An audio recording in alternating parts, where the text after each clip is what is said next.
There is no reason to do high reps for muscle growth. I'm here today to tell you why that statement isn't fundamentally the case. Now, this is just something I've heard essentially through the grapevine being said. It's probably being parroted from someone who maybe has a more nuanced perspective on this.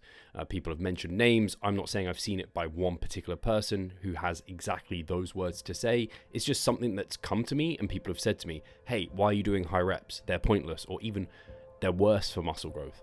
And I don't think that's fundamentally true. It's important, first of all, to obviously categorize what's high and low reps. Actually, from the people I've been seeing this be suggested by, it's somewhere around like 5 to 10 repetitions would be quote unquote kind of the range to land within for hypertrophy.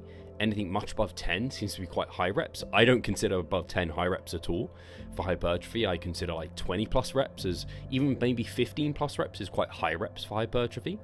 But yeah, they're kind of talking about this 5 to 10 rep range, knowing that below 5 is probably pretty time inefficient, and so you probably want to go 5 to 10, but above 10 seems to be not worth it because there is some literature to support that it's got a greater amount of CNS fatigue being unwanted fatigue that we don't want to generate, and that could lead to a poorer SFR, so stimulus to fatigue trade-off, and essentially you just don't need them. These are the two biggest reasons you can grow from lower reps, and the higher reps are more fatiguing. This seems to be where most people's perspective land when they are thinking, let's just abolish the high rep range for hypertrophy. Now, I don't agree. The reason I don't agree is fundamentally on one level alone is I don't agree with removing a tool from our hypertrophy toolkit. It's like saying X exercise should just be completely riddled and gone. There's no reason to do it. Why would we ever do that exercise? And I just think they are tools in our toolkit, and they can be more appropriate at various times in certain situations. And if something works, it fundamentally can be used for the goal. And I'm not saying it always should be, but I think to just get rid of something without very good reason to is not a smart way to go. I also have 5 reasons why I think higher rep ranges absolutely do have use.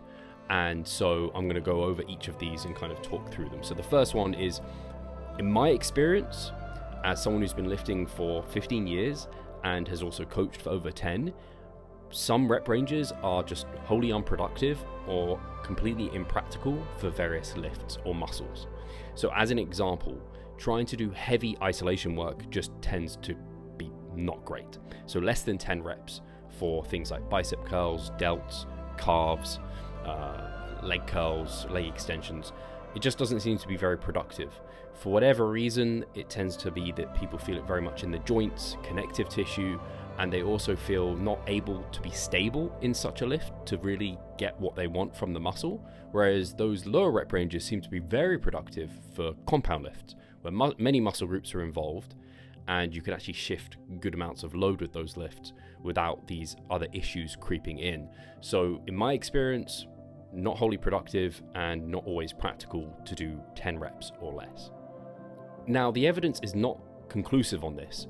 Different rep ranges may lead to different growth for whatever reason within muscles. It might be that lower rep ranges lead to more type 2 fast twitch muscle fiber growth, whereas high rep ranges lead to more type 1 slow twitch muscle fiber growth. People have theorized this. There is some data to suggest this might be the case. And in Brad Schoenfeld's book, in fact, I have it down here, The Science and Development of Muscle Hypertrophy, the second edition, I have the first edition as well. Yes, I'm showing off.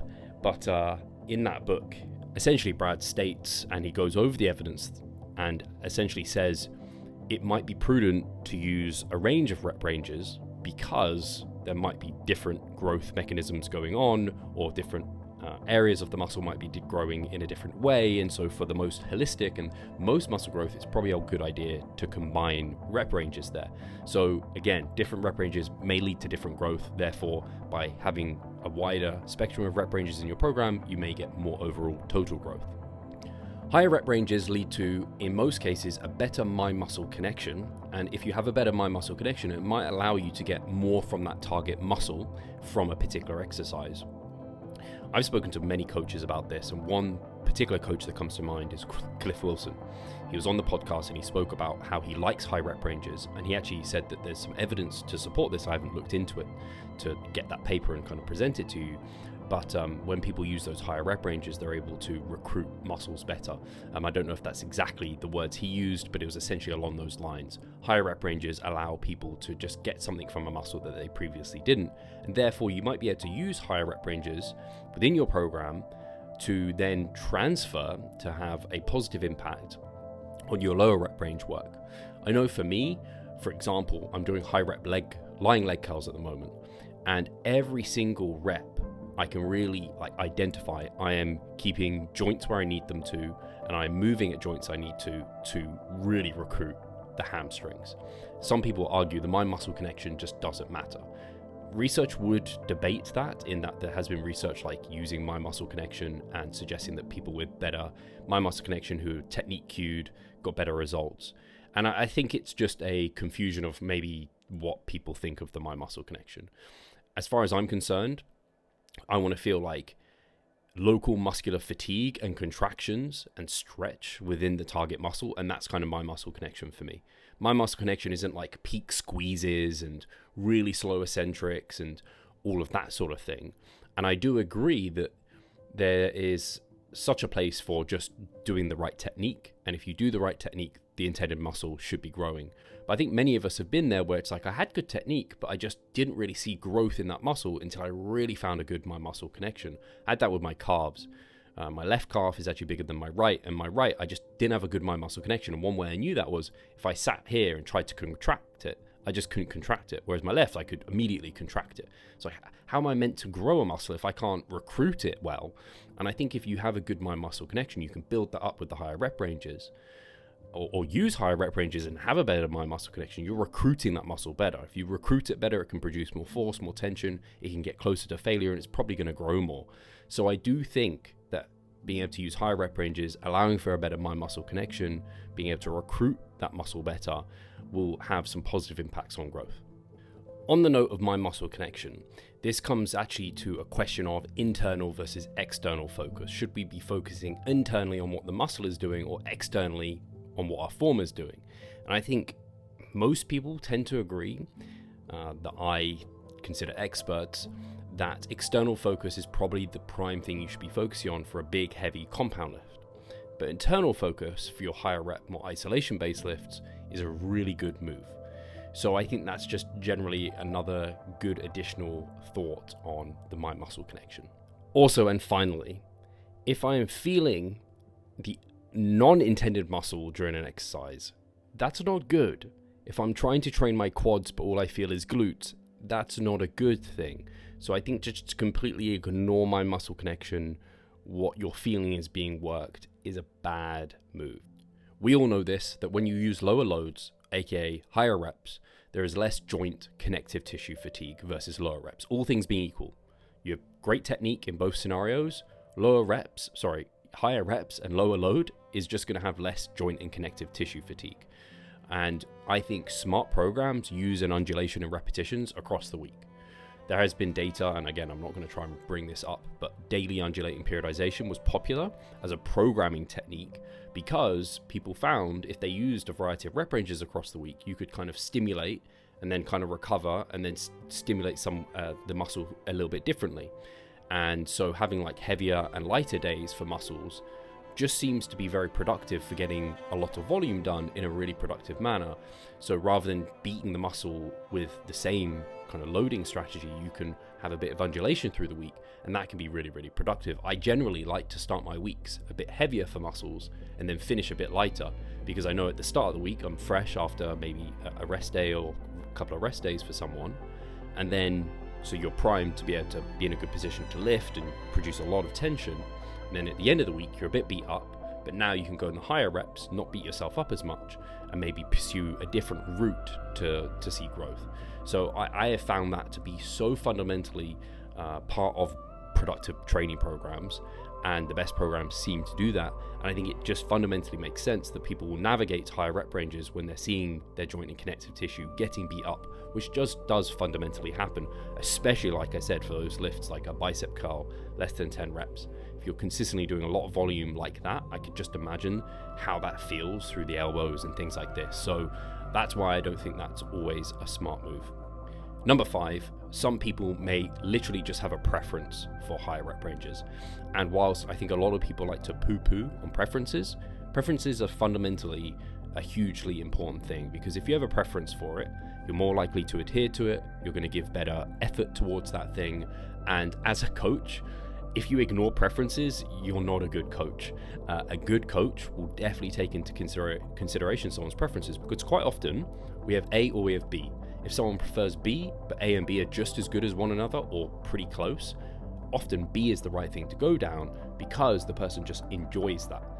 So it's kind of like if you prefer chicken over turkey, but fundamentally from a macro and micro perspective, they're almost identical, why would you choose the one you don't prefer as much? You're literally just making things harder for the sake of it, and then you might pursue that food and be like, man, I'm just going to give up. So similarly here, if you're just like, man, I just do not like lower rep ranges, then why would you force yourself into that hole when higher rep ranges work equally as well regarding matched number of sets, it seems. And there's no good reason to remove them. I'm kind of like perplexed to why that would be a thing. Just in the same way, if you like low reps, like, okay, yeah, bias most of your training to low reps. I think that's an absolutely acceptable move to make.